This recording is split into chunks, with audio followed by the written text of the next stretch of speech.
યાત્રાધામ અંબાજી ખાતે ભરાનારા ભાદરવી પૂનમના મેળાને હવે ગણતરીના દિવસો બાકી રહ્યા છે ત્યારે મેળામાં આવતા લાખો શ્રદ્ધાળુઓને મોહનથાળનો પ્રસાદ મળી રહે તે માટે પ્રસાદ બનાવવાની કામગીરીનો પ્રારંભ કરવામાં આવ્યો છે। પ્રસાદની માંગ સંતોષવા માટે 3 લાખ કિલો ઉપરાંત પ્રસાદ બનાવવાનું આયોજન મંદિર ટ્રસ્ટ દ્વારા કરવામાં આવ્યું છે।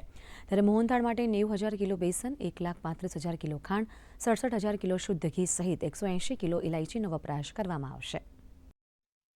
प्रसाद बनावानी कामगीरीनो शुभारंभ करवामां आव्यो छे।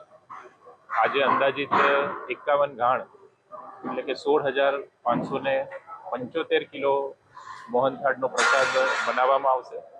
આ સાથે સમગ્ર ભાદરવી પૂનમના મેળા દરમિયાન અંદાજિત 1,000 થી 1,200 ઘાણ જેટલો મહાપ્રસાદ બનાવવાની તૈયારી આરાસુરી અંબાજી માતા દેવસ્થાન ટ્રસ્ટ દ્વારા કરવામાં આવેલ છે।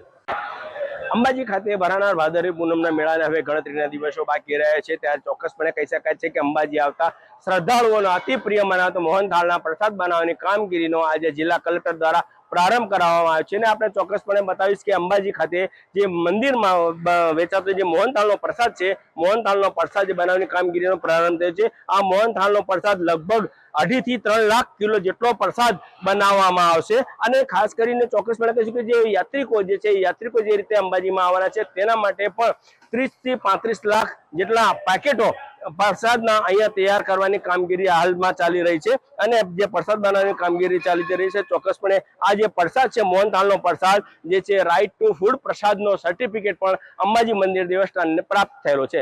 મહેન્દ્ર અગ્રવાલ, દૂરદર્શન સમાચાર, અંબાજી।